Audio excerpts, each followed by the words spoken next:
విజయ్ ప్రసాద్ రెడ్డి గారి మరిన్ని video updates కొరకు మా YouTube channel I for God మినిస్ట్రీస్ని సబ్స్క్రైబ్ చేసుకోండి, బెల్ బటన్ క్లిక్ చేయండి.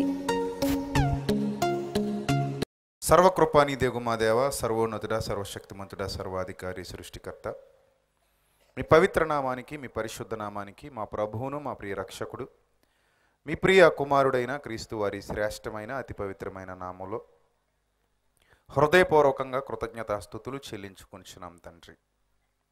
ప్రభువా, మీ పిల్లలు కేవలం వినువారు మాత్రమై ఉండి తమను తాము దుష్టునికి అప్పగించుకొనకుండా, లోకానికి లొంగిపోకుండా వింటున్నటువంటి మాటల ప్రకారంగా జీవించడానికి ఈ దినాన ఒక మంచి అవకాశాన్ని అనుగ్రహించండి తండ్రి. మీ సత్యవాక్యాన్ని విభజించి ఉపదేశించడానికి గాను మీ సమయోచితమైన జ్ఞానాన్ని దయచేయండి. మరి ముఖ్యంగా మా యందు మీరు నివసింపజేసిన మా అందరికీ ఆదరణకర్త అయిన పరిశుద్ధాత్ముని సహాయాన్ని ప్రసాదించండి. సమస్త ఘనత, మహిమ, ప్రభావాలు మీకు చెల్లిస్తూ మమ్మల్ని మేము తగ్గించుకుంటూ ఎల్లప్పుడూ మిమ్మల్ని హెచ్చిస్తూ క్రీస్తు నామంలో ఈ ప్రార్థన మనవులు అడిగి వేడుకొనుచున్నాం మా కన్న తండ్రి, ఆమేన్. ప్రియమైన దేవుని పిల్లలారా, విశ్వాసము అనేది ఎంత గొప్పదో, అది ఎంత అమూల్యమైనదో, వెలపెట్టి కొనలేని ఆ విశ్వాసాన్ని ఎంత భద్రంగా కాపాడుకోవాలో, అది ఎల్లప్పుడూ వాక్యానుసారంగా ఉందో లేదో ఏ విధంగా పరీక్ష చేసుకోవాలో అనేకమైన విషయాలు దైవ గ్రంథంలో లిఖించబడ్డాయి. కానీ దుర్దినాలలో, దుష్టుడు విలయతాండవం చేస్తున్నటువంటి దినాలలో చాలామంది తమ విశ్వాసాలని అమ్మేసుకుంటున్నారు, తమ విశ్వాస జీవితాన్ని అమ్ముకుంటున్నారు, భ్రష్టత్వానికి తమ హృదయాలలో చోటిస్తున్నారు, లోకానికి, లోకాశలకు, లోకపు విధానాలకు లొంగిపోతున్నారు, తమ్మును తామే దేవుని కంటే ఎక్కువగా హెచ్చించుకుంటున్నారు, చివరికి తామే దేవుళ్ళం అన్నట్టుగా భ్రమపడేవారు కూడా సమాజంలో లేకపోలేదు.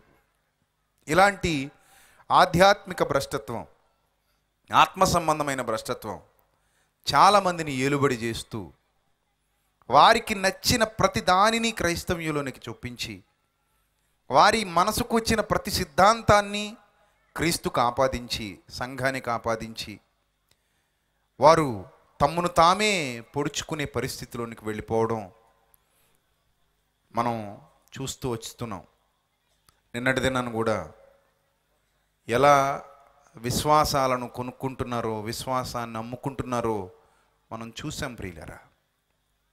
ఈ ముగింపు దినాన, ముగింపు మాటలుగా ఈ లోకమందున్న భ్రష్టత్వాన్ని మీరు తప్పించుకొని దేవస్వభావమునందు పాలివారగునట్లు విశ్వాస విషయంలో మీరంత జాగ్రత్త కలిగి ఉండాలో, మీ దగ్గరున్న ఆ విశ్వాసాన్ని ఎవడూ అపహరించుకుపోకుండునట్లు, ఏ దొంగ దానిని దోచుకొని పోకుండునట్లు, ఏ దొంగ దానిని ఎత్తుకొని పోకుండునట్లు చాలా భద్రంగా, చాలా జాగ్రత్తగా మీ విశ్వాసాన్ని కడవరకు నమ్మకంగా, కడవరకు, అంతము వరకు ఏ విధంగా కాపాడుకోవాలో మీరు తెలుసుకోవాలి.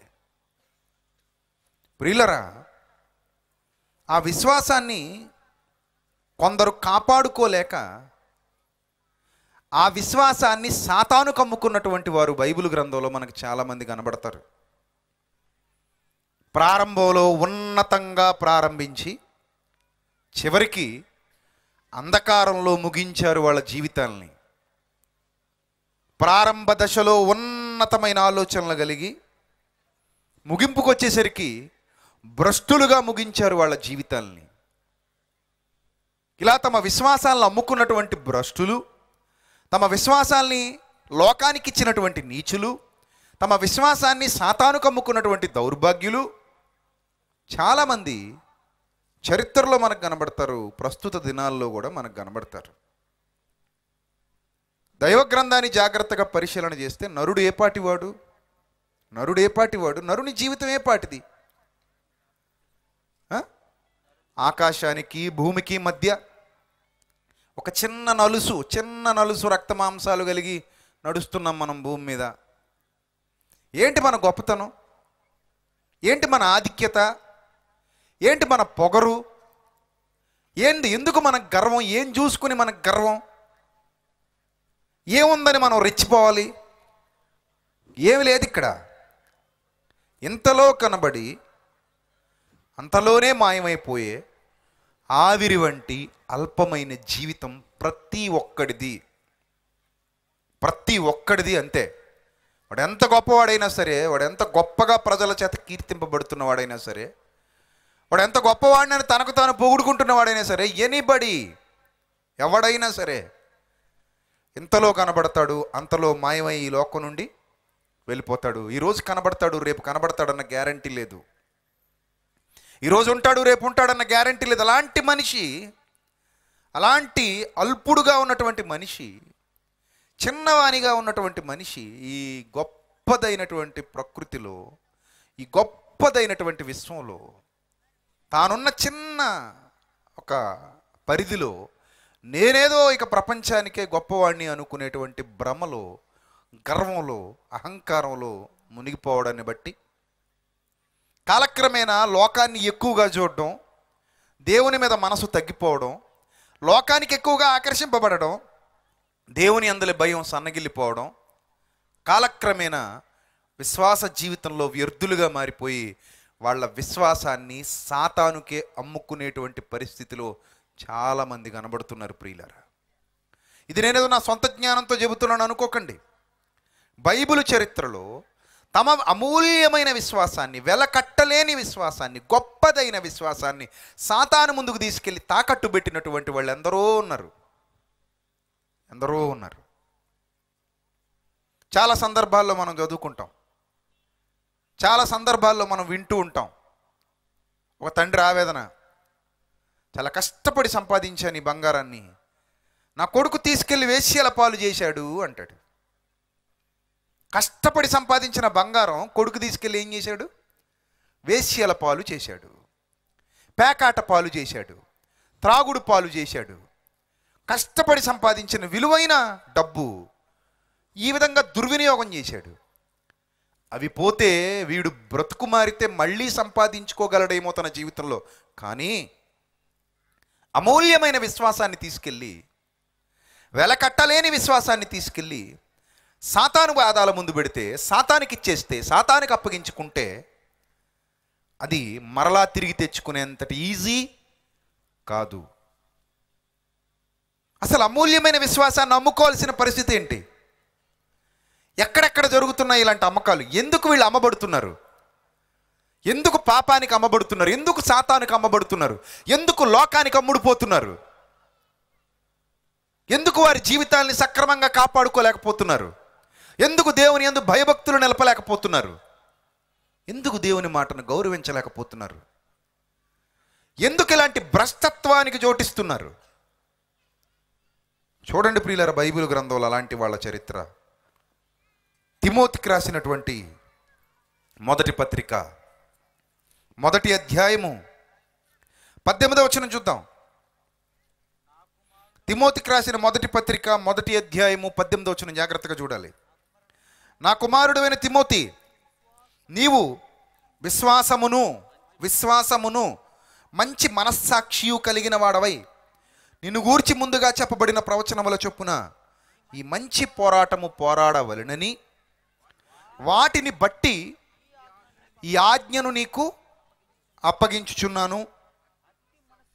అట్టి విశ్వాసముతో కూడినటువంటి మనస్సాక్షిని కొందరు త్రోసివేసి, అలాంటి మంచి మనస్సాక్షిని కొందరు ఏం చేశారట?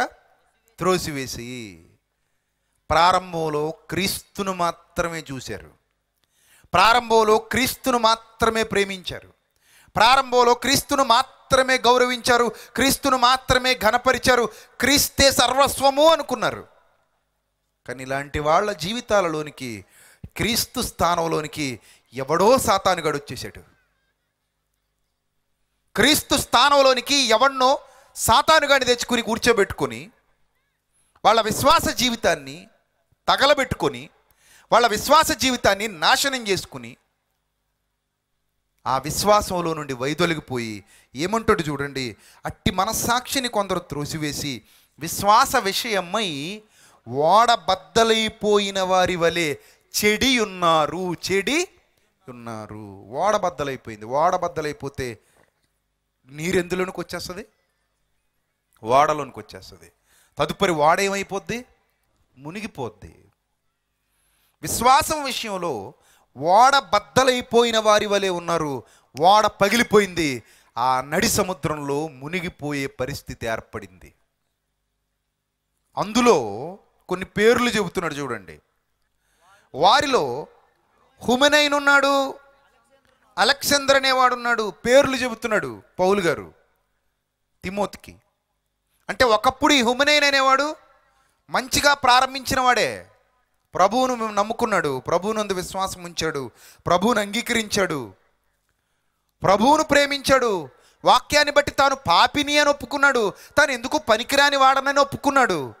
ప్రభువే ఘనుడు, ప్రభువే గొప్పవాడు, ప్రభువే సమస్తమునకు రాజు అని గ్రహించాడు. అలా ప్రభువు ద్వారా దేవుని ఆరాధిస్తూ దేవుని యందు భయభక్తులు నిలిపిన వాడే కాలక్రమంలో కొన్నాళ్ళు గతించేసరికి, కొన్నాళ్ళ జీవితం నడిచేసరికి ఈ హుమెనైన్ అనేవాడు, అలెగ్జాండర్ అనేవాడు ఏం చేశారట? తమ్మును తామే సాతానుకు అమ్ముకున్నారు. విశ్వాసంలో నుండి వైదొలిగిపోయారు. విశ్వాస విషయంలో ఓడ బద్దలైపోతే ఎలా ఉంటుందో అలా వాళ్ళ బ్రతుకులు బద్దలైపోయాయి. వాళ్ళ బ్రతుకులు బద్దలైపోయాయి. పౌలు ట్రై చేయకుండా ఉంటాడా? ట్రై చేశాడు. ఏ విధంగా అయినా వీళ్ళను మరలా ప్రభువులో వర్ధిల్లింప చేయాలి, ప్రభువు కొరకు బ్రతికేలా చేయాలి, ప్రభువు నామ మహిమార్థమై జీవించేలా చేయాలి. ఎంత ట్రై చేసినా వాళ్ళ బ్రతుకులు మారలేదు. మరలా వాళ్ళని ప్రభు దగ్గరికి తీసుకుని రావాలి, వాళ్ళను మరలా మారు మనసు పొందేటట్టుగా చేయాలి, మరలా వాళ్ళ ఆత్మీయ జీవితాలు వెలిగించాలి. వాళ్ళు ఏదో దొంగ విశ్వాసంలోనికి వెళ్ళిపోయారు, చెత్త ఆలోచనల్లోనికి వెళ్ళిపోయారు. ఎవడో ఒక భ్రష్టుడు వీళ్ళను మోసం చేశాడు, ఎవడో ఒక భ్రష్టుడు వీళ్ళను దారి తప్పిస్తున్నాడు. వాడి మాయ బోధ వలన, వాడి మాయ ఆలోచనల వలన ఇదిగో వీళ్ళు నాశనానికి వెళ్ళిపోతున్నారు అని వాళ్ళ కొరకు ట్రై చేసే ఉంటాడు. వాళ్ళని మరలా మంచి మార్గంలో పెట్టడానికి ట్రై చేసే ఉంటాడు. కానీ వాళ్ళు ఆ బోధ వినడానికి కానీ, ఆ బ్రతుకు మార్చుకోవడానికి కానీ, వాళ్ళ జీవితాన్ని దిద్దుకోవడానికి కానీ ఎంత మాత్రం అంగీకరించే స్వభావం కలిగిన వారు కారు. క్రమక్రమంగా వాళ్ళు సాతానుల్లాగే మారిపోయారు. ఎలా మారిపోయారు ప్రియులారా? సాతానుల్లాగే మారిపోయారు. సాతానులాగే మారిపోయారు. అందుకే ఏమంటున్నాడు చూడండి అక్కడ, వీరు దూషింపకుండా శిక్షింపబడుటకై వీరిని సాతానునకు అప్పగించితిని అన్నాడు. జాగ్రత్తగా చూడాలి. వీరిని ఎవరికి అప్పగించితిని? సాతానునకు అప్పగించితిని. సాతానుకి ఈయన అప్పగించడం ఏంటి అనంటే, అదే విషయాన్ని పౌలు గారు మరో చోట అద్భుతంగా మాట్లాడతారు. కొరింథీయులకు రాసిన 2వ పత్రిక, కొరింథీయులకు రాసిన 2వ పత్రిక 11వ అధ్యాయము 2వ వచనం. కొరింథీయులకు రాసిన 2వ పత్రిక 11వ అధ్యాయము 2వ వచనం. దేవాశక్తితో మీ ఎడల ఆసక్తి కలిగి ఉన్నాను, ఎందుకనగా పవిత్రురాలైన కన్యకను ఒక్కడే పురుషునికి అనగా క్రీస్తుకు సమర్పించవలెనని మిమ్మును ప్రధానము చేసి తిని గాని, సర్పము తన కుయుక్తి చేత హవ్వను మోసపరిచినట్లు మీ మనస్సులు చెరుపబడి క్రీస్తు ఎడలనున్న సరళత నుండి పవిత్రత నుండి ఎట్లైనను తొలగిపోవునేమో అని భయపడుతున్నాను. క్రీస్తు ఎడలనున్న ఏముందట? క్రీస్తు ఎడల ఏముందట? క్రీస్తు ఎడల ఏముంది? సరళత. తర్వాత ఏంటి? పవిత్రత. చూసారా? క్రీస్తు ఎడలనున్న సరళత నుండి, అదేవిధంగా పవిత్రత నుండి.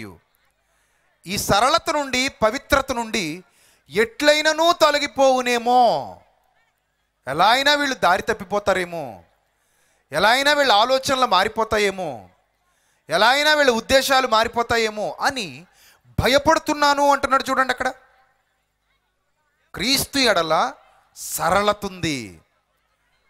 అదే క్రీస్తు దగ్గర ఏముంది? పవిత్రత ఉంది. క్రీస్తు దగ్గర సరళత ఉంది, పవిత్రత ఉంది. ఈ హుమెనైను, అలెగ్జాంద్రు అనే వాళ్ళకి ఆ సరళత పోయింది, ఆ పవిత్రత పోయింది. సరళత పోయింది, పవిత్రత పోయింది అని ఎవరు గుర్తించగలిగారంటే, వాళ్ళని చూడగానే పౌలు గారు గుర్తించగలిగారు. వాళ్ళని చూడగానే పౌలు గారికి అర్థమైపోయింది. ఏమర్థమైంది? వీళ్ళకు సరళత పోయింది, అదేవిధంగా ఏం పోయింది? పవిత్రత కూడా పోయింది. సో సరళత, పవిత్రత పోయాయని గుర్తించినటువంటి పౌలు గారు ఇమ్మీడియట్గా దాన్ని రిపేర్ చేయాలనుకుంటారు. ఎందుకంటే అది బైబిల్ ధర్మం. బైబిల్ ప్రకారంగా ఎవడైనా ఒకవేళ తప్పిపోతే, ఎవడైనా ఒకవేళ లోకంలో కలిసిపోతే, ఎవడైనా ఒకవేళ సాతానుకు అప్పగింపబడితే, సాతాను వైపు ఆకర్షింపబడితే, వాడి విశ్వాసాన్ని సాతానుకు అమ్ముకోవాలని ఎవడైనా ప్రయత్నపడుతుంటే వాడిని మరలా మంచి దారికి మళ్ళించాలి. వాడిని ప్రేమించి ఆ తప్పుదారిలో నుండి మంచి దారిలోనికి తీసుకొని రావాలి అనేది ఏ ధర్మం? నూతన నిబంధన మనకు బోధిస్తున్నటువంటి సత్యం, బైబిల్ ధర్మం. బైబిల్ ప్రకారంగా ఎవడైనా ఒకవేళ దారి తప్పిపోతే, ఎవడైనా ఒకవేళ చెడిపోతే, ఎవడైనా ఒకవేళ లోకానికి ఆకర్షింపబడుతుంటే వాడిని మరలా సత్య మార్గంలోనికి తీసుకొని రావాలి అనేది బైబిల్ బోధిస్తున్నటువంటి సత్యం. మరి ఈ కామన్ పాయింట్ పౌలు గారికి తెలీదా? తెలియకుండా ఉంటుందా? తెలుసు. మరలా వాళ్ళను దేవుని వైపు తీసుకురావాలి, మరలా వాళ్ళను ఈ సన్మార్గంలోనికి నడిపించాలి, మరలా వాళ్ళని నీతి మార్గంలోనికి నడిపించాలని చాలా ట్రై చేసే ఉంటాడు.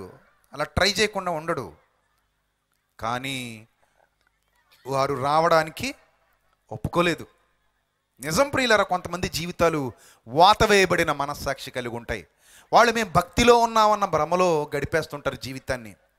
మా విశ్వాసం గొప్పదిలే అనుకుంటూ గడిపేస్తుంటారు జీవితాన్ని. మేము బాగానే ఉన్నాంలే అనుకుంటారు. సో మేము పరలోకం వెళ్ళిపోతాంలే, మేం కాకపోతే ఎవడెళ్తాడు, మేము మా బ్యాచ్ అంతా వెళ్ళిపోతాం పరలోకానికి అని అనుకుంటూ ఉంటారు. కానీ వాళ్ళ జీవితాలని అబ్జర్వ్ చేస్తుంటే క్రీస్తు ఎడలున్న సరళత కనబడదు, క్రీస్తులో ఉన్న పవిత్రత కనబడదు. క్రీస్తు దగ్గర ఉన్న సరళత వాళ్ళ దగ్గర ఉండదు, అంత సరళమైన జీవితం ఉండదు వాళ్ళ దగ్గర. అలాగే క్రీస్తు దగ్గర ఉన్న పవిత్రత కూడా వాళ్ళ దగ్గర కనబడదు. ఈ రెండు మిస్ అయిపోయాయి అంటే విశ్వాసం అనేది పోయింది. విశ్వాసం విషయంలో వాళ్ళు బోల్తా కొట్టేశారు. ఎక్కడో వాళ్ళ విశ్వాసాన్ని సాతానుకు అమ్మేసుకున్నారు. వాళ్ళ విశ్వాసాన్ని సాతానుకు అమ్మేసుకున్నారు. సాతాను కొనుక్కున్నాడు వాళ్ళ విశ్వాసాన్ని. అలా కొనుక్కున్నప్పుడు ఏం చేస్తాడంటే క్రీస్తును పక్కన పెడతాడు, క్రీస్తు స్థానంలో వాడొచ్చి కూర్చుంటాడు. అంతే కదా? నువ్వు ఎవరి దగ్గరైనా బైక్ కొనుక్కున్నావు అనుకో, నువ్వు కొనుక్కునేంత వరకు ఆ సీటు మీద ఎవడు కూర్చుంటాడు? నీకు అమ్మినోడు కూర్చుంటాడు. అంతే కదా? ఆ బైక్ ఓనర్ ఎవరైతే ఉన్నారో వాడు కూర్చుంటాడు ఆ సీటు మీద. ఎప్పుడైతే నువ్వు వాడి దగ్గర బైక్ కొనేసావో, కొన్న దగ్గర నుంచి ఆ సీటు మీద ఎవడు కూర్చుంటాడు? కొనుక్కున్నవాడే కూర్చుంటాడు, అంటే నువ్వు కూర్చుంటావు. రైట్. ఇప్పుడు క్రీస్తునందున్న విశ్వాసము, క్రీస్తుతో బ్రతుకుతున్న విశ్వాసము, క్రీస్తు యొక్క సరళత, క్రీస్తు యొక్క పవిత్రత, అది ఉండాలి అనే భయం. ఒకవేళ ఏదైనా కాలు జారినా, అమ్మో నేను ఇలా ఉండకూడదు, అయ్యో నేను తప్పు చేశానని ప్రభు దగ్గర ఒప్పుకొని విడిచిపెట్టి మరలా నీతి మార్గంలోనికి వెళ్ళిపోవడం, ప్రభు పాదాల చెంత క్షమాపణ కోరుకోవడం, ప్రభువా నన్ను కనికరించు అని వేడుకోవడం, ప్రాధేయపడటం, మరలకెన్నడూ ఆ దుష్ట మార్గంలోనికి వెళ్ళకపోవడం, ఇది విధి. కానీ ఎప్పుడైతే ఈ విశ్వాస జీవితాన్ని సాతాను కొనేసుకుంటాడో, వాడు ఎర్రవేసి కొంటాడు, ఏదో ఒకటి ఇచ్చి కొంటాడు, లోకాన్ని ఎర్రగా చూపించి కొంటాడు. వీడు అనుకుంటూనే ఉంటాడు, నాకు కాకపోతే ఎవడకొస్తుంది పరలోకాన్ని, పొంగిపోతుంటాడు, రెచ్చిపోతుంటాడు. కానీ వాడు అనుకున్నట్టుగా మాత్రం ఏది జరగదు. ఎప్పుడైతే విశ్వాస జీవితాన్ని అమ్మేసుకున్నారో వాళ్ళ మీద స్వారీ చేసేవాడు ఎవడు? అపవాది. వాళ్ళ బ్రతుకులతో ఆడుకునేది ఎవడు? సాతాను.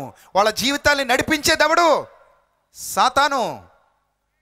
ఎందుకంటే వాళ్ళ విశ్వాసాన్ని సాతాను పాదాల దగ్గర తాకట్టు పెట్టారు. సేమ్ ఇస్కరియోతు యూదా వాడలాగే ప్రభుతో ఉన్నాడు, ప్రభుతో తిన్నాడు, ప్రభుతో తిరిగాడు, ప్రభుతో నిద్రపోయాడు, ప్రభు బోధలు విన్నాడు. కానీ కొన్నాళ్లకు ప్రభువు దగ్గర ప్రభు మాటల వలన ఏ విశ్వాసాన్నైతే సంపాదించుకున్నాడో అదే విశ్వాసాన్ని తీసుకెళ్ళి ఎవరికి అమ్ముకున్నాడు? సాతానుకు అమ్ముకున్నాడు. ఎస్, ఫస్ట్ వాడు తనను తాను సాతానుకు అమ్ముకుంటేనే సాతాను వాడి మీద ప్రయాణం చేయగలడు. అదే చెప్తున్నా, నువ్వు బండి కొన్నాక దాని మీద సర్వాధికారాలు నీవే. ఇక ఆ సీటు మీద కూర్చునేది ఎవరు? నువ్వే. అలాగే నీ విశ్వాసం వాడికి అమ్ముకుంటే, నీ విశ్వాస జీవితాన్ని అపవాదికి అమ్ముకుంటే నీ మీద తిరిగేది వాడే. నీ సహవాసం వాడితోనే, నిన్ను పూర్తిగా వాడుకునేది వాడే, నీ జీవితాన్ని భ్రష్టు పట్టించేది వాడే, నీ జీవితాన్ని నాశనం చేసేది కూడా వాడే. ఒక్కసారి ఆలోచించండి, మన విశ్వాసం ఎంత అమూల్యమైనది, దాన్ని కొట్టేయాలని వాడు ప్రయత్నం చేస్తున్నాడు. విశ్వాసాన్ని దొంగిలించాలని, నీ విశ్వాసాన్ని ఎత్తుకుపోవాలని, నీ విశ్వాసాన్ని నాశనం చేయాలని, నీ విశ్వాసాన్ని పగలగొట్టాలని, నీ విశ్వాసం అనే పునాదులు కదిలించేయాలని వాడు ప్రయత్నం చేస్తున్నాడు. దాన్ని కాపాడుకోకుండా వాడికి ఇచ్చేయడానికి, ఆ దొంగ చేతిలో ఓడిపోవడానికి నువ్వు రెడీగా ఉంటున్నావు. అలా ఎంతమంది ఓడిపోయారు తెలుసా? ఎంతమంది పడిపోయారు తెలుసా? మొదట ఆత్మానుసారంగా ఆరంభించిన జీవితాలు చివరికి శరీరానుసారంగా భ్రష్టత్వానికి వెళ్ళిపోయిన వాళ్ళు చాలామంది ఉన్నారు. తమ్మును తాము దిద్దుకోవలసిన సమయంలో దిద్దుకోలేక, తమ తప్పు తాముకు తెలిసిన టైంలో కూడా ఇది తప్పు అని గ్రహించలేక, ఆ తప్పును దేవుని ఎదుట ఒప్పుకోలేక, దాన్ని విడిచిపెట్టలేక విశ్వాస జీవితాన్ని సాతానికి అప్పగించి సాతాను సహవాసంలో, సాతాను ఆలోచనల్లో, సాతానుతో నడుస్తూ, సాతానుతో కొనసాగుతూ వాళ్ళ బ్రతుకులో పవిత్రత లేదు, సరళత లేదు, ప్రేమ లేదు, జాలి లేదు, దయ లేదు, అన్నీ వదిలేశారు. అన్నీ వదిలేశారు. చివరికి క్రూరులుగా, కఠినులుగా, భయంకరులుగా, ఉగ్రవాదుల కంటే భయంకరంగా మారిపోయిన జీవితాలు ఉన్నాయి. ఉగ్రవాదులే నయం వీళ్ళకంటే. నిజం, వీళ్ళకంటే ఉగ్రవాదులే నయం. ఆ ఉగ్రవాదులనైనా ప్రేమిస్తారు. వీళ్ళు ఉగ్రవాదుల కంటే భయంకరంగా మారిపోతారు. ఎందుకంటే వీళ్ళు తమ ఆత్మీయ జీవితాన్ని పతనావస్థకు తీసుకొని పోతున్నారు. ఆత్మీయ జీవితంలో ప్రభు బతకాల్సిన జీవితాలు, ప్రభు కొరకు అర్పించవలసిన జీవితాలు, ప్రభు కొరకు నడవలసిన జీవితాలు, ప్రభువును ఘనపరచవలసిన జీవితాలు, ఆ స్థానాన్ని ఎవడికో పనికిమాలినోడికి ఇచ్చేస్తారు. ఎవడికో పనికిమాలినోడికి ఇచ్చేస్తారు. ఆ స్థానం ప్రభువుదే. ఆ స్థానంలో ఉండవలసిన వాడు సంఘానికి శిరస్సు క్రీస్తు, ఇంకెవడో కాదు. సంఘానికి శిరస్సు క్రీస్తు, ఇంకెవ్వడు కాదు.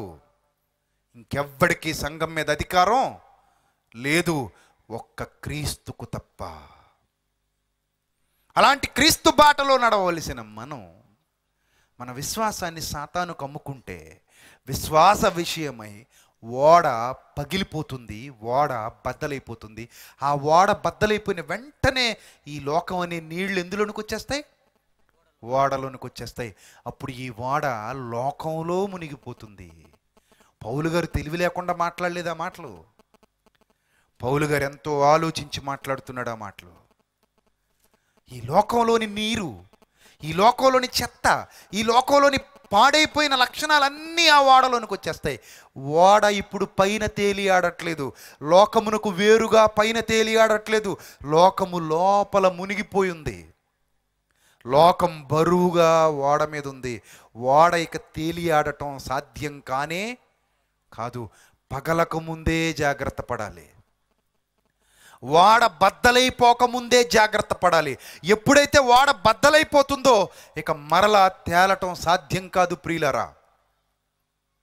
మరలా మన ఆత్మీయ జీవితం తేలదు, మునిగిపోయింది. ఒక్కసారి మునిగిపోయిందంటే మన జీవితం అక్కడే ఆగిపోయినట్టు లెక్క. ఒక్కసారి మన విశ్వాస జీవితం ఆగిపోయింది అంటే ఇక అది బాగుపడదేమో.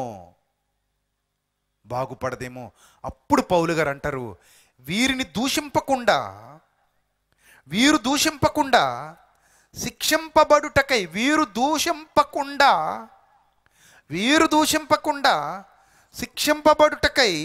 వీరిని సాతానునకు అప్పగించితిని. చూసారా, వీరిని దేవునికి అప్పగించాలి, కానీ ఎవరికి అప్పగించేసాడట? సాతానుకి అప్పగించితిని. ఒక్కసారి సాతానుకి అప్పగిస్తే ఇక అక్కడి నుంచి వాళ్ళ జీవితం ఎలా ఉంటుంది? అన్నీ సాతాను సంబంధమైనవే, అన్నీ సాతాను సంబంధమైన ఆలోచనలే, అపవిత్రమైన ఒట్టి మాటలే, వ్యర్థమైన జీవితాలే, వ్యర్థమైన బ్రతుకులే, విశ్వాసం లేని జీవితాలే. ఇక వాళ్ళ బ్రతుకులో కనబడేది క్రీస్తు కాదు, మరి ఎవరు కనబడతారు? సాతాను కొట్టొచ్చినట్టు కనబడుతుంటాడు. వాళ్ళ మాటలో క్రీస్తు కనబడ్డు, సాతాను కనబడుతుంటాడు. వాళ్ళ జీవితంలో క్రీస్తు కనబడ్డు, సాతాను కనబడుతుంటాడు. వాళ్ళ ఆలోచనల్లో క్రీస్తు కనబడ్డు, ద్వేషం, కలహం, క్రూరత్వం, రాక్షసత్వం, భ్రష్టత్వం, అజ్ఞానం, అంధకారం, ఇవన్నీ దేవుని లక్షణాలా? ఇవన్నీ దేవుని లక్షణాలా? నో, సాతాను కనబడుతుంటాడు. మార్చుకోవాలన్న ఆలోచన కూడా చివరికి రాకుండా పోతుంది. అయ్యో, నేను మారాలి కదా, నేను ఇలా ఉండడం కరెక్ట్ కాదు కదా, నేను ఎటుపోతున్నాను, నేను ద్వేషంతో నిండిపోయాను, నేను అబద్ధంతో నిండిపోయాను, నేను కల్మషంతో నిండిపోయాను, నేను కపటంతో, వైరంతో నిండిపోయాను. ఇవి నా తండ్రి లక్షణాలు కావు, ఇవి నా ప్రభు లక్షణాలు కావు, నా ప్రభు లక్షణాలు నాలో లేవు. అసూయతో విలవిల్లాడిపోతున్నాను, రగిలిపోతున్నాను. నేను స్వార్థంతో, ధనాపేక్షతో ప్రజలను తప్పుదారి పట్టిస్తూ, వక్ర మార్గాల వైపు నడిపిస్తూ, భిన్నమైన బోధలు ఉపదేశిస్తూ, చీలికలు తీసుకొస్తూ, నీచమైన ప్రవర్తన, నీచమైన ప్రవృత్తికి అలవాటు పడుతూ, ఎప్పటికప్పుడు వారిని మోసం చేస్తూ చేస్తూ చేస్తూ ఒక భయానకమైన చీకటిలోనికి వెళ్ళిపోవడం. దాన్ని ఏమంటారు? క్రీస్తు లక్షణాలు అవి కావు ప్రియులరా. మనలో ఏ ఒక్కరము అలా ఉండకూడదు. మనల్ని మనమే పరీక్షించుకోవాలి. ఒకవేళ మనలో అలాంటి లక్షణాలు మనకే కనబడితే వెంటనే మనల్ని మనమే ఏం చేయాలి? దిద్దుకోవాలి.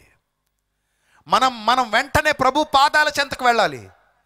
ప్రభువా, నేను దారి తప్పిపోయిన ప్రభువా అని.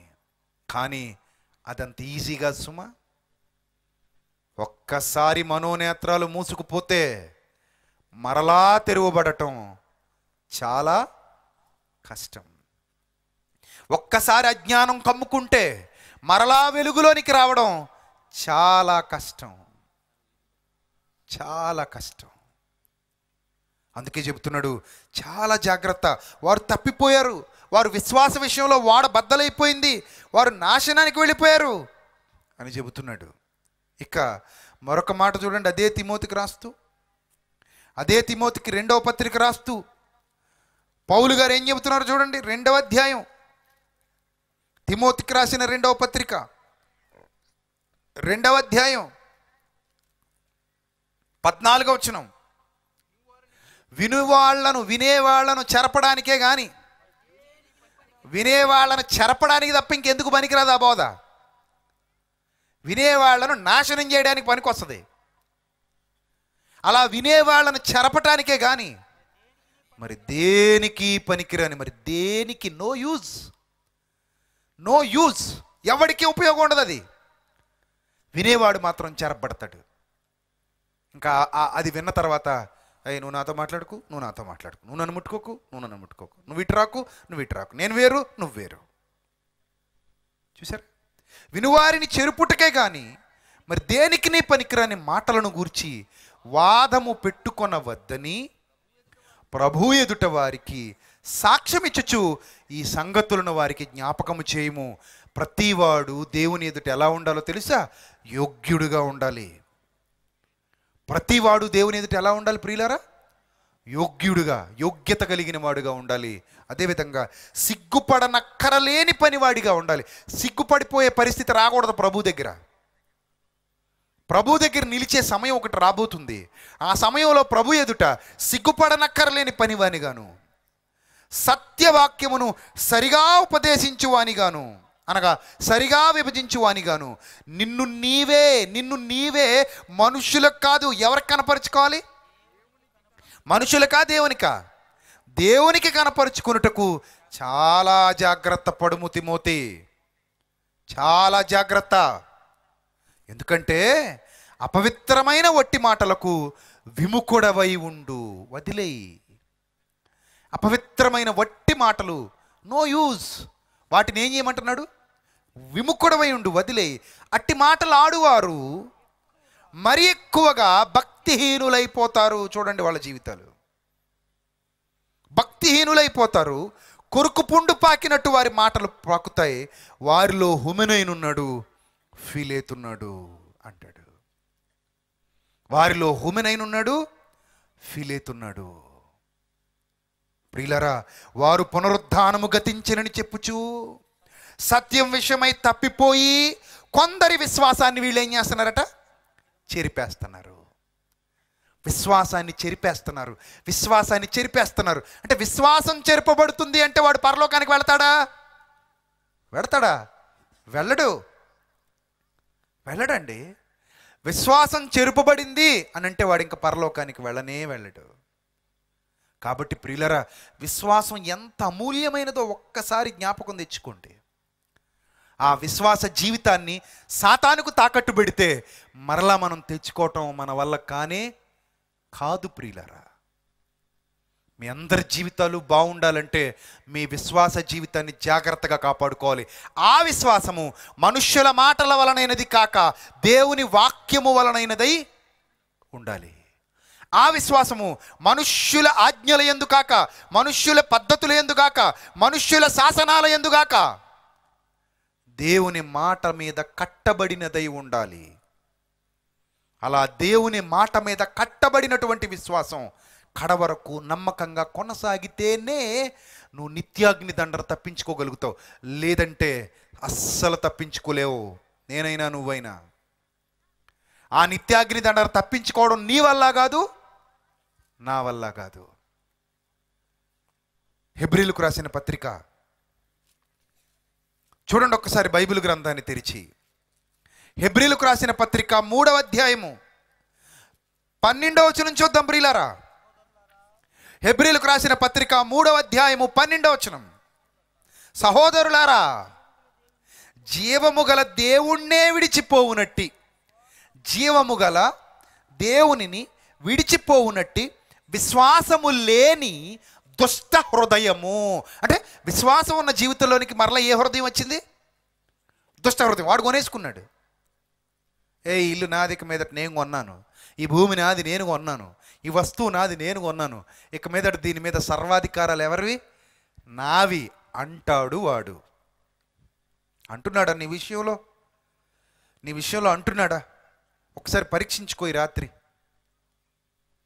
ఒకసారి పరీక్షించుకో. నీకు నిజంగా దేవుని, జీవముగల దేవుణ్ణి కలిగి ఉన్నావా? జీవముగల దేవుణ్ణి గట్టిగా పట్టుకున్నావా? జీవముగల దేవునితోనేనా నీ సహవాసం? ఆయన యందు భయభక్తులు నిలుపున్నావా? ఆయన ఆలోచనలోనే కొనసాగుతున్నావా? ఆయన మాట అంటే వణికిపోతున్నావా?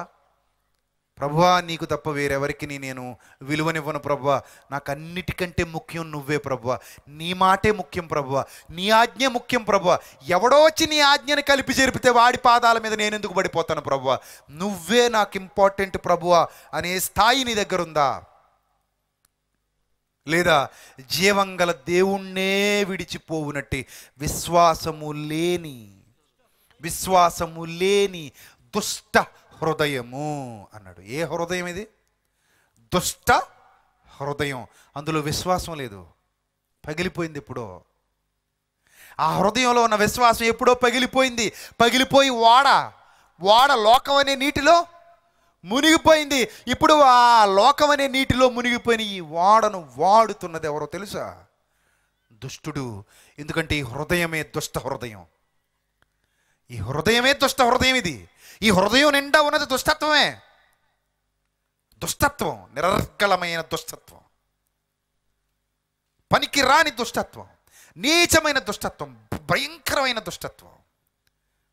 ఆ దుష్టత్వం మీలో ఎవని యందైనను ఒకవేళ ఉండునేమో అని జాగ్రత్తగా చూసుకోండి అన్నాడు. మీలో ఒకవేళ ఎవరికైనా అలాంటిది వచ్చేసిందేమో, మీరు ఎవరైనా అలా మారిపోయారేమో, మిమ్మల్ని ఎవరైనా ఏ సాతాను గడినా కాటేసాడేమో, వాడి కాటుకు గురైపోయి మీరు కూడా వాళ్ళలాగే మాట్లాడుతున్నారేమో, మీరు కూడా వాళ్ళలాగే ఆలోచిస్తున్నారేమో, మీరు ఒక హ్యూమనైన్ లాగా, ఒక అలెగ్జాండర్ లాగా అయిపోతున్నారేమో. చూసారా, మనల్ని మనమే పరీక్షించుకోమంటున్నాడు. మన జీవితాన్ని మనమే పరీక్షించుకోవాలి. ఎవరినో పరీక్షించాల్సిన అవసరం లేదు. మనల్ని మనమే ఏం చేయాలి? పరీక్షించుకోవాలి. ఒక్కసారి మీ జీవితాలు మీరే పరీక్షించుకోండి. ఎందుకంటే మీలో ఎవడైనా ఒకవేళ అలాంటి దుష్ట హృదయంతో నిండిపోయాడేమో, జాగ్రత్తగా చూసుకోండి అంటున్నాడు. జాగ్రత్త, జాగ్రత్త. ఆ దుష్ట హృదయం మనలోనికి వచ్చేసిందేమో అని జాగ్రత్తగా చూసుకోండి. యాలయనగా, చివరి మాట 15వ వచనం చివరి మాట. యాలయనగా 13వ వచనం నుంచి చదువుదాం. నేడు మీరు ఆయన శబ్దమును విని ఎడలనగా వాక్యమును వినినప్పుడు, ఈ వాక్యమును వింటున్నప్పుడు కోపము పుట్టించినప్పటి వలె, అనగా పాత జీవితంలో ఉన్నప్పటి వలె మీ హృదయాలను కఠినపరచుకొనకూడని ఆయన చెప్పెను గనుక, పాపము వలన కలుగు భ్రమచేత, పాపము దేన్ని కలిగిస్తుంది? భ్రమను కలిగిస్తుంది. ఆ భ్రమ నుండి తొందరగా బయటికి రావాలి. ఆ పాపములో నుండి తొందరగా బయటికి రావాలి. పాపములో ఒకవేళ ఉంటే ఇమ్మీడియట్గా అందులో నుంచి బయటికి రావాలి. ప్రభు పాదాల చెంతకు వచ్చి క్షమాపణ కోరుకోవాలి.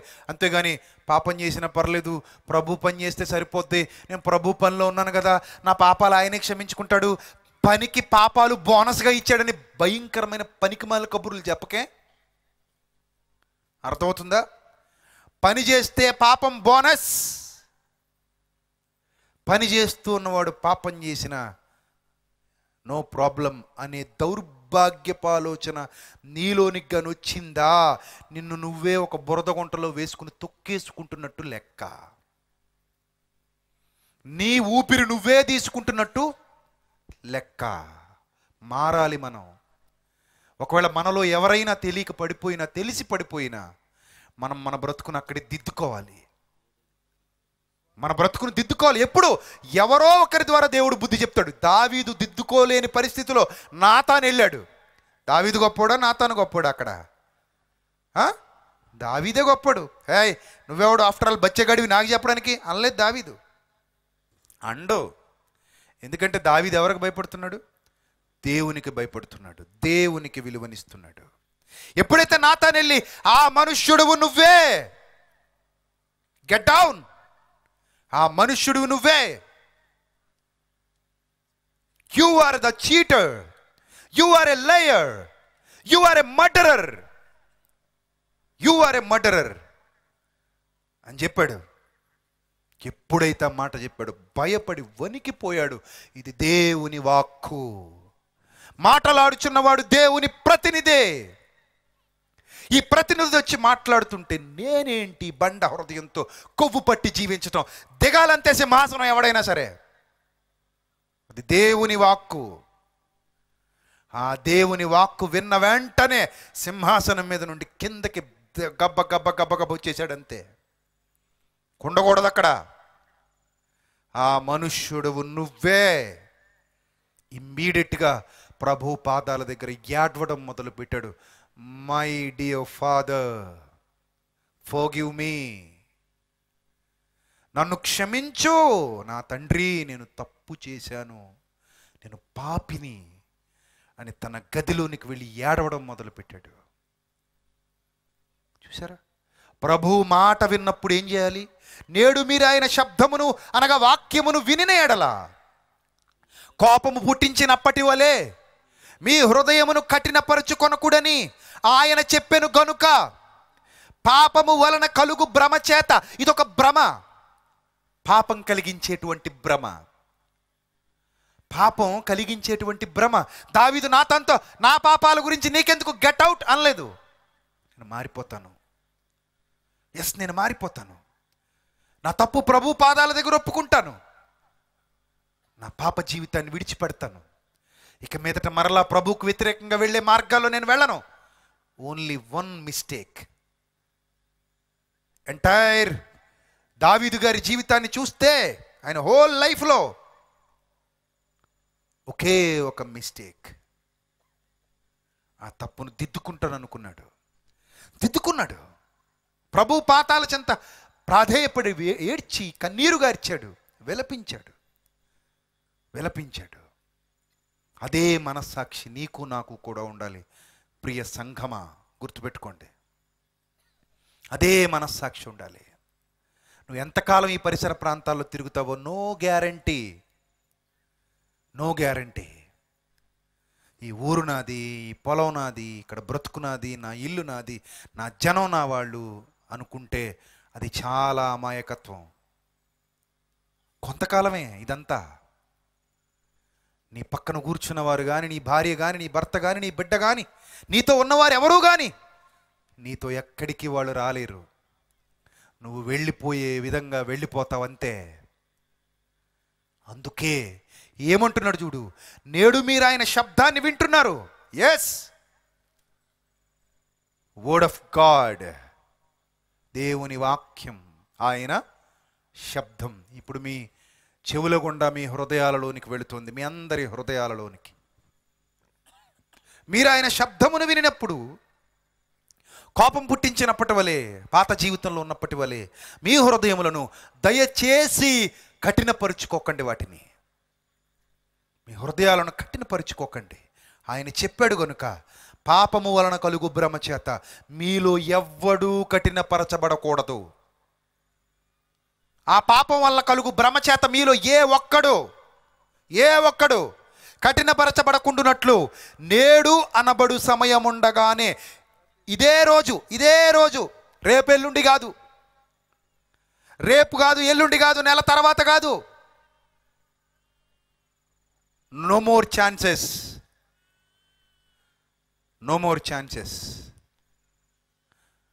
నేడు అనబడు సమయం ఉండగానే ప్రతి దినమును ఒకనికొకడు బుద్ధి చెప్పుకొనుడి. ఒకనికొకడు ఏం చేయమంటున్నాడు? బుద్ధి చెప్పుకొనుడి. కొంతమంది బుద్ధి చెబితే వినే స్థాయిలో ఉండరు, వ్యతిరేకిస్తూ ఉంటారు. నువ్వెవడో నాకు బుద్ధి చెప్పడానికి, వదిలేయండి. ఒకనికొకడు బుద్ధి చెప్పుకొనుడి. ఆ తర్వాత అంటాడు, ఏలయనగా, చూడండి అందరూ అండర్లైన్ చేసుకోండి ఆ వచనాన్ని, చాలా ఇంపార్టెంట్ వర్స్ అది. ఏలయనగా మొదట నుండి మనకున్న ఆ దృఢ విశ్వాసము, ఆ దృఢమైన విశ్వాసం, గట్టిదైన విశ్వాసం, గొప్పదైన విశ్వాసం, బలమైన విశ్వాసం, దేవుని యందున్న విశ్వాసం, క్రీస్తునందుంచినటువంటి విశ్వాసం, ఆ దృఢమైన విశ్వాసము అంతము మట్టుకు, అంటే చివరి వరకు, ముగింపు వరకు, నీ జీవిత చరమాంకం వరకు గట్టిగా చేపట్టిన ఎడలనే క్రీస్తులో పాలివాడవై ఉంటావు. లేకపోతే ఆయనలో పాలివాడవై ఉండలేవు. 18వ వచనంలో ఏమంటాడు తెలుసా? తన విశ్రాంతిలో ప్రవేశింపరని ఎవరిని గూర్చి దేవుడు ప్రమాణం చేశాడు? తన విశ్రాంతిలో ప్రవేశింపరని ఎవరిని గూర్చి దేవుడు ప్రమాణం చేశాడు? అవిధేయులైన వారిని గూర్చియే కదా. ఎవరైతే దేవునికి అవిధేయులయ్యారో వారిని గూర్చే కదా. కాగా అవిశ్వాసము చేతనే వారు ప్రవేశింపలేకపోయిరి. దేని చేత? అవిశ్వాసము చేత వారు ప్రవేశింపలేకపోయిరి. ప్రియులారా గుర్తుపెట్టుకోండి, విశ్వాసము లేకుండా దేవునికి ఇష్టుడై ఉండుట ఇంపాసిబుల్. It's highly impossible. విశ్వాసము లేకుండా దేవునికి ఇష్టుడై ఉండుట అసాధ్యము. అది సాధ్యం కానే కాదు. ఇప్పుడు మనం అనుకుంటాం, మేము వెళ్ళిపోతాం పరలోకం, మేము వెళ్ళిపోతాం, వీడి చొక్కా పట్టుకుంటే వెళ్ళిపోతాం, వాడి చొక్కాయే పట్టుకుంటే వెళ్తాం, ఇంకోటి చొక్కా పట్టుకుంటే వెళ్దాం. ఇలా అనుకుని బతికేస్తున్నారేమో. నువ్వు చొక్కా పట్టుకున్నోడికే విశ్వాసం లేదనుకో, అడుగు పోతాడు పాతాళానికి, నువ్వు పోతావు, ఇద్దరు కలిసిపోతారు. విశ్వాసం ఖచ్చితం లేకుంటే అసాధ్యం. అదే రాశాను పాటలో, విశ్వాసము ఖచ్చితము లేకుంటే అసాధ్యం. అసాధ్యం. మన విశ్వాస జీవితాన్ని మనం పరీక్షించుకోవాలి. ఆ విశ్వాసాన్ని సాతానుకు అమ్మేశామా, జాగ్రత్త చూసుకోవాలి, జాగ్రత్తగా చూసుకోవాలి. మన ఆనందం కాదు సభ అంటే, మన సంతోషం కాదు సభ అంటే. సభలంటే దేవుని గద్దింపులు వినడం.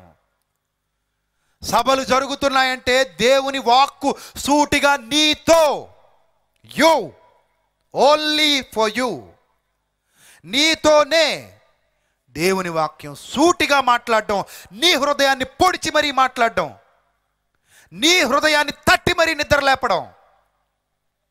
దేవుని వాక్యం నీతోనే మాట్లాడుతుంది రాత్రి. ఆ శబ్దం విన్నప్పుడు ఎవడు మారాలి? నువ్వే. నువ్వే. విశ్వాసము లేని దుష్ట హృదయం ఒకవేళ మనలోనికి వచ్చేస్తే,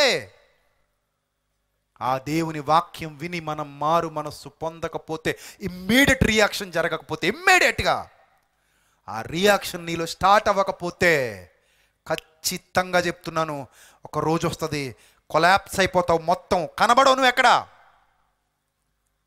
అందుకే చెప్పాను, no more chance, no more opportunity. దేవుని వాక్యం విన్నప్పుడు ఇమ్మీడియట్ రియాక్షన్ మనలో కనబడాలి. ఇమ్మీడియట్ రియాక్షన్ మనలో కనబడకపోతే ఆయన మన మీద యాక్షన్ తీసుకుంటాడు. ఒక్కసారి ఆయన యాక్షన్ తీసుకోవడం ప్రారంభిస్తే ఇక మన చరిత్ర ఈ భూమి మీద కనబడకుండా పోతుంది. మళ్ళీ మనకు చరిత్ర ఉండదు ప్రియులారా, చరిత్ర ఉండదు. కాబట్టి జాగ్రత్త. అమూల్యమైన విశ్వాసం, వెలకట్టలేని విశ్వాసం, గొప్ప విశ్వాసం. ఆ విశ్వాసాన్ని ఎట్టి పరిస్థితుల్లో పాడు చేసుకోకండి. చూడండి, అదే హెబ్రీ పత్రిక, అదే హెబ్రీ పత్రిక ఎంత ఖచ్చితత్వంతో చెబుతున్నాడో చూడండి. హెబ్రీలకు రాసిన పత్రిక 12వ అధ్యాయము 14వ వచనం. హెబ్రీలకు రాసిన పత్రిక 12వ అధ్యాయము 14వ వచనం జాగ్రత్తగా చూడాలి. అందరితో సమాధానమును, అందరితో సమాధానమును, కొందరితో కాదు, సహోదరులందరితో ఏముండాలి? సమాధానమును పరిశుద్ధతయు కలిగి ఉండుటకు ప్రయత్నించండి. పరిశుద్ధత, it's very important. Yes, it's very very very important. పరిశుద్ధతయు కలిగి ఉండుటకు ప్రయత్నించండి. పరిశుద్ధత లేకుండా ఎవడును ప్రభువును చూడడు. ఆకాశమందు పాట మీరు ఎన్నిసార్లు విన్నారో నాకు తెలీదు. ఆ పాటలో ఈ భావాలు ఖచ్చితంగా నొక్కి నొక్కి నొక్కి మరీ చెప్పా. ఎవరికైనా నొప్పి వస్తే జండు బాం రాసుకోమని చెప్పా. పరిశుద్ధత లేకుండా ఎవడును ప్రభువును చూడడు. ఆ తర్వాత, మీలో ఎవడైనను దేవుని కృపను పొందకుండా తప్పిపోవునేమో, దేవుని కృపను పొందకుండా తప్పిపోవునేమో అనియు చేదైన వేరేదైనా మీలో మొలిచినందున, చేదైన వేరు మీలో మొలిచి కలవరానికి గురి చేయడం వలన, చేదైన వేరు మీలో మొలిచి మిమ్మల్ని కలవరానికి గురి చేయటం వలన అనేకులు అపవిత్రులైపోవుదురేమో అనియు. ఎంతమంది అట అపవిత్రులైపోయేది? అనేకులు అపవిత్రులైపోదురేమో అనియు. ఒక్క పూట కూటి కోసం, ఒక్క పూట కూటి కోసం తన జ్యేష్ఠత్వపు హక్కు నమ్మేసిన ఏసావు వంటి భ్రష్టుడు ఒక పూట కూటి కోసం అమ్మేశాడు. తన విశ్వాసాన్ని అమ్మేశాడు, తన జీవితాన్ని అమ్మేశాడు, తన బ్రతుకును అమ్మేశాడు, తన పరిశుద్ధతను అమ్మేశాడు, తన యథార్థతను అమ్మేశాడు. ఆత్మీయ జీవితాన్ని సాతానుకు నెట్ట నిలువుగా అడ్డంగా అమ్మేశాడు. ఏం లేకుండా అమ్మేశాడు. ఒక్క పూట కూటి కోసం తన జ్యేష్ఠత్వపు హక్కు నమ్మి వేసిన యాసావు వంటి భ్రష్టుడైనను అలాంటి వ్యభిచారి అయినను ఉండునేమో అనియు జాగ్రత్తగా చూసుకోండి. Be careful. జాగ్రత్తగా చూసుకోండి. ఏశావు ఆ తర్వాత ఆశీర్వాదము పొందగోరి కన్నీళ్లు విడిచుచు దానికోసం వెతికిన శ్రద్ధతో మారు మనస్సు పొందన అవకాశము దొరకక విసర్జింపబడినని మీరు ఎరుగుదురు. ఈ రాత్రి ఓ సోదరా, ఓ సోదరి, నీతో డైరెక్ట్గా దేవుని వాక్యం ద్వారా దేవుడు మాట్లాడుతున్నాడు. ఇది దేవుని వాక్యం. ఇది విన్న తర్వాత నువ్వైనా నేనైనా నా హృదయానికి అవసరమైతే నేను, నీ హృదయానికి అవసరమైతే నువ్వు ఇమ్మీడియట్గా దాన్ని మన హృదయంలో పెట్టుకొని, ప్రభువా ఈ రాత్రి నువ్వు నాతోనే వాక్యం ద్వారా మాట్లాడుతున్నావు, అందులో ఏమాత్రం సందేహం లేదు. ఈ సభలే నా కోసం. ఎస్, ఈ సభలే నా కోసం. నేను ఎటో పోతున్నానన్న సంగతి నీకు తెలిసిపోయింది. నేనేమైపోతున్నానో అది నీకు అర్థమైపోయింది. నేను ఎలా పయనిస్తున్నానో అది నీకు క్లియర్ కట్గా తెలిసిపోయింది. అందుకే నన్నే టార్గెట్ చేశావు ఈ రాత్రి నీ వాక్యంతో. నన్నే టార్గెట్ చేశావు. నన్ను టార్గెట్ చేసే మాట్లాడావు. నాతోనే మాట్లాడావు. ప్రభువా, నేను నా విశ్వాస జీవితాన్ని ఎప్పుడూ అమ్మేసుకున్నాను. నా విశ్వాస జీవితంలో ఎప్పుడో నాశనానికి వెళ్ళిపోయాను. నా విశ్వాస జీవితాన్ని ఎప్పుడో తాకట్టు పెట్టేశాను. ఇప్పుడు నేను సహవాసం చేస్తున్నది నీతో కాదు ప్రభువా, సాతానుతో. నేను నీ పక్షాన లేను ప్రభువా, సాతాను పక్షాన ఉన్నాను. ఏదో మాయలోనికి వెళ్ళిపోయాను ప్రభువా, మోసంలో పడిపోయాను ప్రభువా, అజ్ఞానంలో కూరుకుపోయాను, అంధకారంలో కూరుకుపోయాను. సరళత లేదు, పవిత్రత లేదు, పరిశుద్ధత లేదు, మారు మనస్సు లేదు, దిద్దుకోవాలన్న ఆలోచన లేదు, తప్పు ప్రభు ఎదుట ఒప్పుకోవాలన్న మనస్సాక్షి లేదు. ఇవన్నీ కనుమరుగైపోయి కఠిన హృదయంతో, బండ హృదయంతో భయంకరమైన బ్రతుకు నేను బ్రతుకుతున్నాను ప్రభువా. I'm sorry my lord, forgive me my lord అని ఆయన పాదాల మీద పడకపోతే పోతావు. జాగ్రత్త.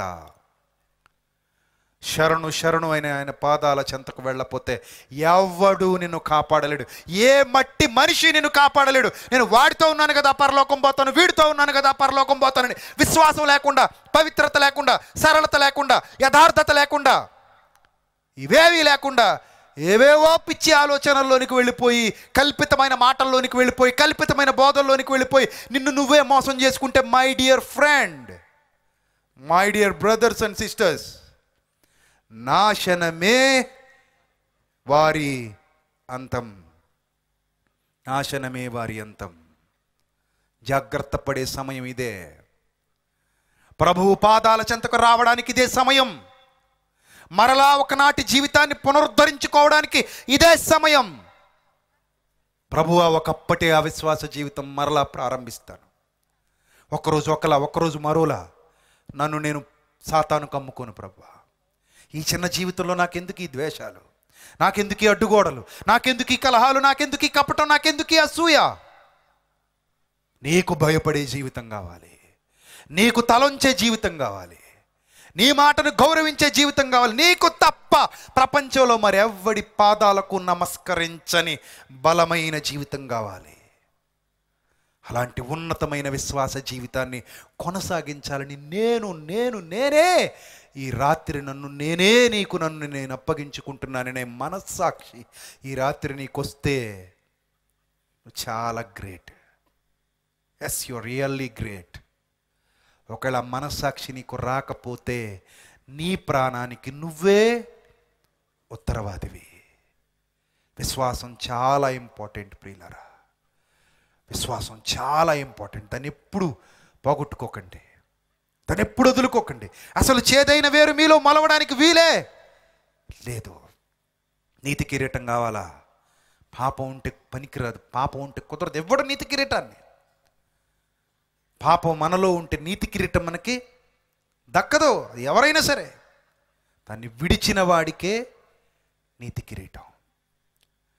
దాన్ని విడిచిన వాడికే నీతి కిరీటం. అది విడవాలంటే నీలో విశ్వాసం ఉండాలి. విశ్వాసం నీలో ఉంటే అది నీకు ఊపిరి లాంటిది.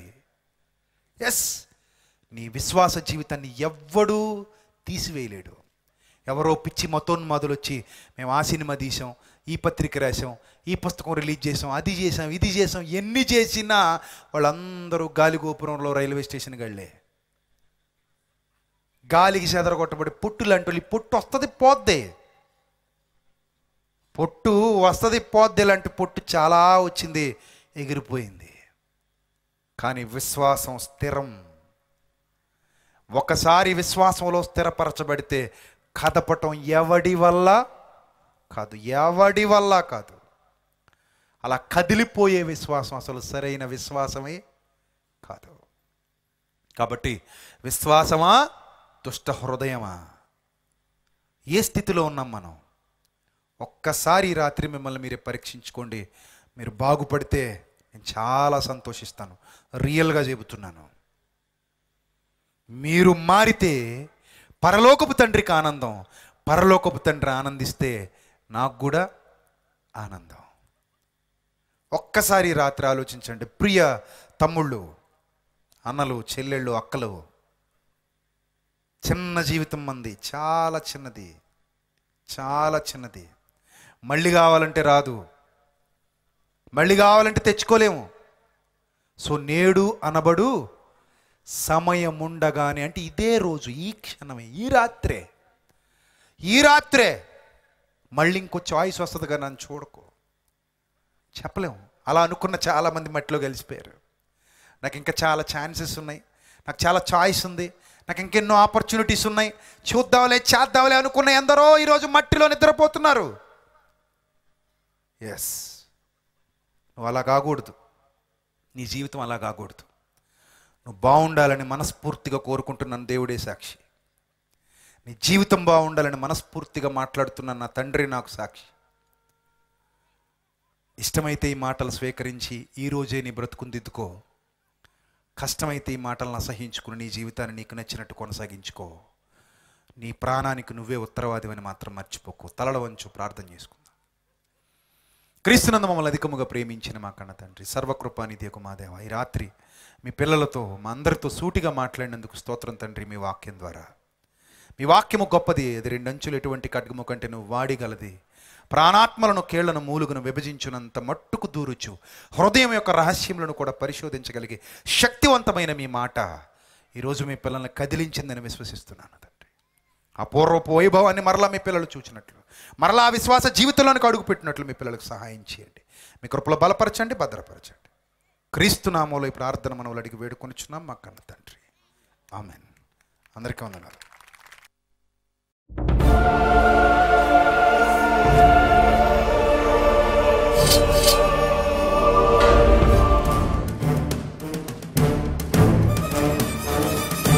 ఆది నీవే, అంతం నీవే, ప్రభవం నీవే, ప్రళయం నీవే, అల్ఫయు నీవే, ఓమెఘయు నీవే, విలయం నీవే, స్థిర నిలయం నీవే. గగనం భువనం సకలం నీవే, జగతిని నడిపే జ్యోతివి నీవే. సమరం అమరం సర్వము నీవే, అన్ని నామాలు ప్రణమిల్లే సర్వోన్నత నామం నీవే, సర్వోన్నత నామం నీవే.